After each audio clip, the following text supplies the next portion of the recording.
Darth Dawkins called me a scumbag, and I proudly accept. I was doing a live on TikTok, and I was very surprised to see Darth Dawkins request to come up to talk. If you don't know who Darth is, he is basically the essence of presuppositionalism, but he is also argumentative, just arrogant, angry.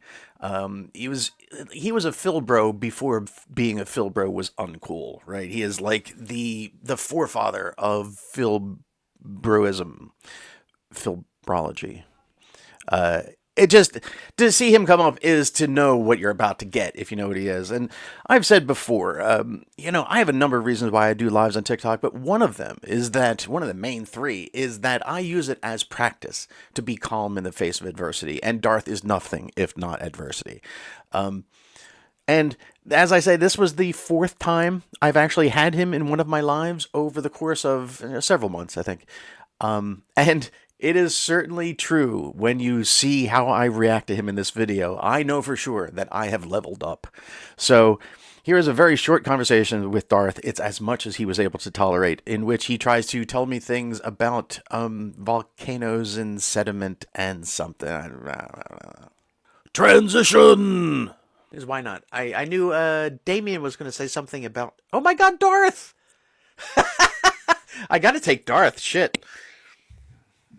Darth, you're not going to have the patience for me. Why are you here? I attempt to go on as many atheist streams as possible. Okay, that's why. I know, but it's like the last time you were here, I had a difficulty with something you said at the start, and you got very angry at me, and then it just. No, what you did was what I get indignant at is that when you atheists respond with dodging and deflection and rabbit trailing rather than focusing on what's being presented. Yeah, it's a tactic. I didn't even finish talking. It's a tactic that you skeptics pull all the time. And the fact that I get indignant is justified at your conduct. So let's talk about what you just said. You talked about the Grand Canyon. Yeah. Now, when the Bible talks about the worldwide flood, the judgment that God providentially imposed, it says that the fountains of the deep erupted. Okay, this can refer to subterranean geological upheaval, lava, water. This would result in numerous massive earthquakes, unimaginably large beyond anything that we can know. And if they happen recurrently, they would cause recurrent tsunamis flooding the continents. Now, if that's the case, and this happened recurrently within a year's time, when the geological upheaval stopped and the flooding of the continent stopped, the receding waters could carve out certain sections like the Grand Canyon because it will still be soft sedimentary material. Right? But in no way that pattern, though. I mean, because we just see like rushing water that goes away in a certain way. It's not going to carve the same kind of things that we see in the Grand Canyon, not in just that kind of time. Have you ever seen any of the videos of the unimaginable and cataclysmic damage that Mount St. Helens did? I don't know how that connects. You're not in a position to say that the receding floodwaters on the continent of North America couldn't have carved out the still wet and non-dried out sedimentary materials. It would still be soft material. Are you assuming that the sedimentary materials would have been hardened rock? Sorry to break in here, but this is the Darth experience. He just asked me, he goes on a bit. He asked me a question. Are you assuming that the sedimentary materials are hard rock?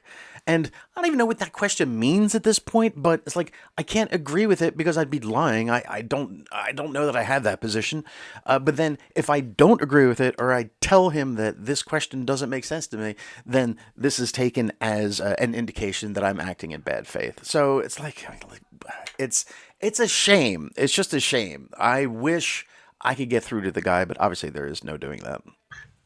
I'm not even following that. It's just that if there is like a huge amount of water that is rudging, it's not dodging, man. I'm just having a conversation with you. You just literally dodged my question. You're being very angry with me. No, I get irritated when people respond deceptively and evasively. I feel like you get angry just regardless. dodged my question. You see, even in the midst while I'm talking, you're cutting me off. I'm trying to raise like clarity, You're basically. trying to interrupt me while I'm pointing out that you're dodging my question. You want to answer my question? You see, you guys don't like somebody who can defend the Christian worldview and stands up to your little devious little tactics.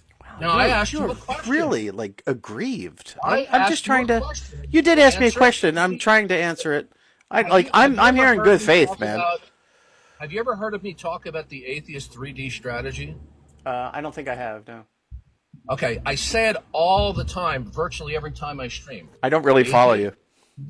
Okay, so that's why I'm telling you. Thank you. So atheists get confronted by somebody who's competent to refute atheism and defend the Christian worldview. What they do is they dodge and deflect questions and points of matter that are presented. I feel like that's your interpretation. Okay, you know what? We're done again. You just don't want to stop interrupting me. You know what? I'm like, this is how a conversation happens, really, man. You just proved my point. You're doing the 3D you can say that right now while I'm talking. I'm just talking to you, man. You're doing the 3D strategy right now. No, okay, that's your interpretation of it. And then disrupt. You're doing it right now. You're proving my point. God, you're really shouting at me a lot. Yeah, I'm raising my voice because I'm exposing you. You're employing the 3D strategy. You're just being angry and assuming things about what I'm saying. It's a waste of time talking with you because you only. You're spending a lot of time talking to me about wasting your time. Fruit. Okay, so you're what you're doing right now is verbal disruption. You're not allowing me to speak. Yeah, okay? I don't have to allow you to speak. I mean, I'm just having a conversation with you. Point. Bye, scumbag. Well, that was fun. That's going to be some fun content. I can tell you for sure I'm going to mark that. Darth Dawkins show up, man. Video over.